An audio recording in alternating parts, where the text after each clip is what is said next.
Hi മുത്തുളെ കണ്ടുപിടിക്കുള്ള പഞ്ചാര നമ്മുടെ NMMSന് വളരെ ഇമ്പോർട്ടൻ്റ് ആയ ഒരു ടോപ്പിക്കാണ് ബയോഡൈവേഴ്സിറ്റി കൺസർവേഷൻ അഥവാ ജൈവ വൈവിധ്യ സംരക്ഷണം. അതായത് ഇൻസിറ്റു കൺസർവേഷനും എക്സിറ്റു കൺസർവേഷനും, ആവാസ വ്യവസ്ഥക്കുള്ളിലെ സംരക്ഷണവും ആവാസ വ്യവസ്ഥക്ക് പുറത്തുള്ള സംരക്ഷണവും. ഇത് മേ ബി ഒരു പക്ഷേ നിങ്ങൾക്ക് അറിയുന്നുണ്ടാവും. അങ്ങനെ അറിയുന്നവരാണെന്നുണ്ടെങ്കിൽ ഈ വീഡിയോ കാണണ്ട, നിങ്ങൾ അടുത്ത ടോപ്പിക്ക് പഠിച്ചോളൂ. വെറുതെ ഇതിനെ സമയങ്ങളുണ്ട്. പക്ഷെ അറിയാത്തവർ കൃത്യമായിട്ട് ശ്രദ്ധിക്കണം. എന്താണ് ഇൻസിറ്റു കൺസർവേഷൻ, എന്താണ് എക്സിറ്റു കൺസർവേഷൻ? വളരെ സിമ്പിളായിട്ട് ഞാൻ പറഞ്ഞുതരാം. ജീവികളെ, അനിമൽസിനെ അവരുടെ ഹാബിറ്റാറ്റിന്റെ ഉള്ളിൽ വെച്ച് തന്നെ സംരക്ഷിക്കുന്നതാണെന്ത് ഇൻസിറ്റു കൺസർവേഷൻ. എന്നാൽ അവരുടെ ഹാബിറ്റാറ്റിന് പുറത്ത് എന്താണ് സംരക്ഷിക്കുന്നതായിരിക്കും എന്ത് എക്സിറ്റു കൺസർവേഷൻ. വളരെ സിമ്പിളാണ്. ഇപ്പോൾ മൃഗശാലകളൊക്കെ ഉണ്ടല്ലോ, മൃഗശാലകൾ ശരിക്കും നമ്മളവിടെ ഇഷ്ടംപോലെ മൃഗങ്ങൾ എന്ത് ചെയ്യുന്നുണ്ട്, പ്രൊട്ടക്ട് ചെയ്യുന്നുണ്ട്. ഇപ്പോൾ ഒരു കടുവനൊരു കടുവ കൂട്ടിലിട്ട് വെക്കുന്നുണ്ട്. ശരിക്കും ആ കടുവിന്റെ ഹാബിറ്റാറ്റ് ആ മൃഗശാലയാണോ? അല്ല. കടുവ എന്ന് പറഞ്ഞാൽ കാട്ടിൽ ഇങ്ങനെ വിഹരിക്കേണ്ട ഒരു ജീവിയാണ്. പക്ഷെ അവനെന്ത് ചെയ്യുന്നു, ഈ ഒരു ചെറിയൊരു കൂട്ടിലിങ്ങനെ എന്ത് ചെയ്യുന്നു, നമ്മൾ പിടിച്ചിട്ട് വെക്കാണ്. അപ്പോൾ അത് ശരിക്കും ഇൻസിറ്റു ആണോ എക്സിറ്റു ആണോ? അത് എക്സിറ്റു ആണ്. അത് അവരുടെ ഹാബിറ്റാറ്റിന് പുറത്താണ്. പിന്നെ വേറെ ഉദാഹരണം പറയുകയാണെങ്കിൽ ഇപ്പോൾ കുറച്ച് മാൻകുട്ടികളെ നമ്മൾ എന്ത് ചെയ്തു, ഇപ്പോൾ തിരുവനന്തപുരം മൃഗശാലയിൽ ഇഷ്ടംപോലെ മാൻകുട്ടികളുണ്ട്. അപ്പോൾ ആ മാൻകുട്ടികളൊക്കെ എന്ത് ചെയ്യുന്നു, ഒരു ഏരിയയിൽ നമ്മൾ എന്ത് ചെയ്യണം, പിടിച്ചിങ്ങനെ പൂട്ടിയിട്ട് വെക്കണം. എന്നിട്ട് അവർ അതിൻ്റെ ഉള്ളിൽ ഇങ്ങനെ താമസിക്കുന്നുണ്ട്.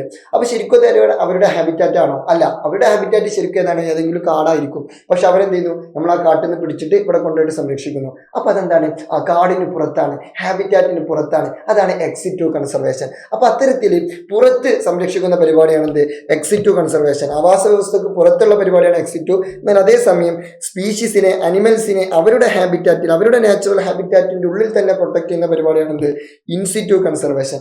അതിനുദാഹരണമാണ് national park, wildlife sanctuary, biosphere reserve, community reserve, ecological hotspot, ഈ സാധനങ്ങളൊക്കെ. ഓക്കെ, അതിൽ നാഷണൽ പാർക്കിന് ഉദാഹരണമാണ് ഇരവികുളം നാഷണൽ പാർക്ക്. ഇരവികുളം ഇടുക്കിയിലാണ്. രണ്ടാമത്തേതാണ് Silent Valley national park, Palakkad ജില്ലയിലാണ്. പിന്നെ മൂന്നാമത്തെ നാഷണൽ പാർക്കാണ് പാമ്പാടും ചോല. 4 മതികെട്ടാൻ ചോല. 5 ആനമുടി ചോല. പാമ്പ്, മതില്, ആന എന്നാലോചിക്കുക. പാമ്പാടും ചോല, മതികെട്ടാൻ ചോല, ആനമുടി ചോല. പാമ്പ്, മതില്, ആന. പിന്നെ ഇരവികുളം, സൈലന്റ് വാലി. അപ്പൊ പാമ്പ്, മതില്, ആന എന്നാലോചിക്കുക. പാമ്പാടും ചോല, മതികെട്ടാൻ ചോല, ആനമുടി ചോല, പിന്നെ ഇരവികുളം, സൈലന്റ് വാലി. ഇതാണ് 5 നാഷണൽ പാർക്കായിട്ട് വരുന്നത്. പിന്നെ വൈൽഡ് ലൈഫ് സാങ്ച്വറികൾ കേരളത്തിൽ ഇഷ്ടം പോലെ ഉണ്ട്. അതിൽ ഏറ്റവും വലിയ വൈൽഡ് ലൈഫ് സാങ്ച്വറിയാണ് ഏത്, പെരിയാർ. അത് ജസ്റ്റ് ഒന്ന് ഓർത്ത് വെക്കുക. പിന്നെ കമ്മ്യൂണിറ്റി റിസർവ്. കേരളത്തിലെ ഏറ്റവും പ്രധാനപ്പെട്ട കമ്മ്യൂണിറ്റി റിസർവ് ആണ് ഇത് കടലുണ്ടി, കോഴിക്കോട് ജില്ലയിലാണ്. കോഴിക്കോട് മലപ്പുറം ബോർഡറിലാണ് ആക്ച്വലി. കമ്മ്യൂണിറ്റി റിസർവ് എവിടെയാണ്? കടലുണ്ടി. കമ്മ്യൂണിറ്റി റിസർവിൽ കായുണ്ട്, കടലുണ്ടിയിലും കായുണ്ട്. അങ്ങനെ ഓർത്ത് വെക്കുക. പിന്നെ ബയോസ്ഫിയർ റിസർവ്. കേരളത്തിലെ ഏറ്റവും പ്രധാനപ്പെട്ട ഒരു ബയോസ്ഫിയർ റിസർവ് ആണ് നീലഗിരി ബയോസ്ഫിയർ റിസർവ്. വേറൊരു ബയോസ്ഫിയർ റിസർവ് കൂടിയുണ്ട്. അത് അഗസ്ത്യമല ബയോസ്ഫിയർ റിസർവ് ആണ്. Agasthyamala. Okay, Agasthyamala biosphere reserve ആണ്. പിന്നെ അതുപോലെ തന്നെ നീലഗിരി ബയോസ്ഫിയർ റിസർവ്. പിന്നെ ഇക്കോളജിക്കൽ ഹോട്ട്സ്പോട്ട്. ഇക്കോളജിക്കൽ ഹോട്ട്സ്പോട്ട് എന്ന് പറഞ്ഞാൽ വിശാലമായ ഏരിയകളായിരിക്കും. അതിൽ നാഷണൽ പാർക്കുകൾ ഉണ്ടാവും, അതുപോലെ തന്നെ വൈൽഡ് ലൈഫ് സാങ്ച്വറികൾ ഉണ്ടാവും, കമ്മ്യൂണിറ്റി റിസർവുകൾ ഉണ്ടാവും. അതിൽ എന്തൊക്കെയോ ഇഷ്ടംപോലെ സാധനങ്ങൾ ഉണ്ടാവും. ഓക്കെ, ഉദാഹരണം ഹിമാലയ ഒരു ഇക്കോളജിക്കൽ ഹോട്ട്സ്പോട്ട്. അപ്പം തന്നെ നിങ്ങൾക്ക് മനസ്സിലാവും, ഹിമാലയ എന്നൊക്കെ പറഞ്ഞാൽ കുറേ ഏരിയ അല്ലേ. അതേപോലെ തന്നെ വെസ്റ്റേൺ ഗഡ്സ്, പശ്ചിമഘട്ട മലനിരകൾ. കേരളത്തിലുള്ളതൊക്കെ എന്താണ്, പശ്ചിമഘട്ട മലനിരകളാണ്. അപ്പോൾ ഇതൊക്കെ എന്താണ്, വലിയൊരു ഏരിയയാണ്. അപ്പോൾ ഇക്കോളജിക്കൽ ഹോട്ട്സ്പോട്ട് പറഞ്ഞാൽ വിശാലമായ ഏരിയയാണ്. അത് ഹിമാലയ, വെസ്റ്റേൺ ഗഡ്സ്. കേരളത്തിലുള്ളത് ഏതാണ്, വെസ്റ്റേൺ ഗഡ്സ്. ഹിമാലയം കേരളത്തിലല്ലല്ലോ. ഓക്കെ, എന്നാൽ അതേസമയം എക്സിറ്റു കൺസർവേഷൻ ഉദാഹരണമാണ് ഇത് ബൊട്ടാണിക്കൽ ഗാർഡന്, സുവോളജിക്കൽ ഗാർഡന്. സുവോളജിക്കൽ ഗാർഡൻ എന്ന് പറഞ്ഞാൽ മൃഗശാല, നിങ്ങൾക്ക് എല്ലാവർക്കും അറിയുന്നുണ്ടാവും. ഓക്കെ, അതേപോലെ തന്നെ മൃഗശാലയിൽ മൃഗങ്ങളെയാണല്ലോ സംരക്ഷിക്കുക.